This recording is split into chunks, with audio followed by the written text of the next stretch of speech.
అందరికీ నమస్కారం. భారత పొరుగు దేశమైన నేపాల్ గురించి ఈరోజు మనం తెలుసుకుందాం. నేపాల్లో జెన్జీ పెద్ద ఎత్తున నిరసనలు చేపట్టింది. మార్చ్ 27వ తేదీన బాలేంద్ర షాని ప్రజలు ఎన్నుకున్నారు. అయితే అప్పటి కేపీ ఓలీ శర్మ ప్రభుత్వాన్ని కాదని రాష్ట్రీయ స్వతంత్ర పార్టీ మద్దతుతో బాలేంద్ర షా ప్రధానమంత్రిగా గెలిచారు. బాలేంద్ర షా ఎన్నో మంచి మాటలు చెప్పి ప్రధానమంత్రి అయ్యారు. అవినీతి లేని ప్రభుత్వాన్ని అందిస్తాడని ప్రజలు నమ్మి ఆయనను ఎన్నుకున్నారు. కానీ నేపాల్ ప్రజలు ఊహించింది ఒకటి, అక్కడ జరిగింది మరొకటి.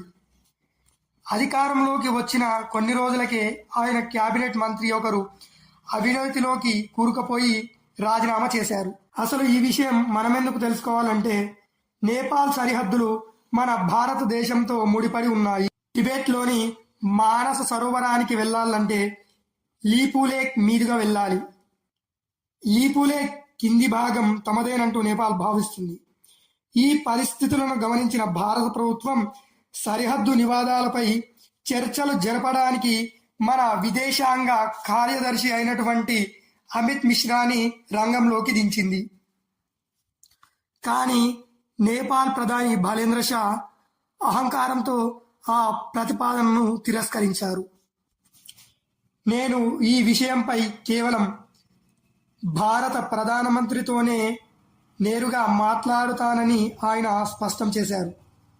బాలేంద్ర షా ఇలాంటి సరిహద్దు నినాదాలను ఎందుకు రేకెత్తిస్తున్నారంటే, ప్రస్తుతం నేపాల్లో రాజకీయ పరిస్థితులు అస్సలు బాగోలేవు.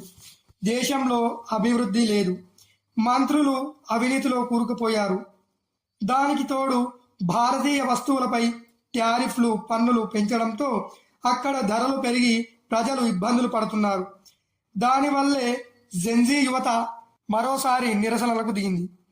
ఈ అంతర్గత సమస్యలన్నిటికీ ప్రజలు మర్చిపోయేలా చేయడానికే ఆయన భారత్ నేపాల్ సరిహద్దు నినాదాన్ని తెరపైకి తెస్తున్నారు.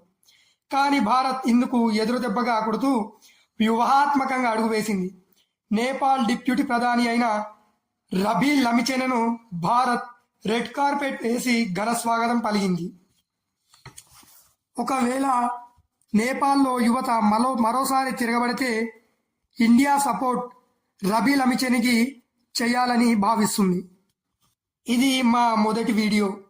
ఇందులో ఏమైనా తప్పుంటే క్షమించి ఆ తప్పులను కామెంట్ రూపంలో తెలపగలరు.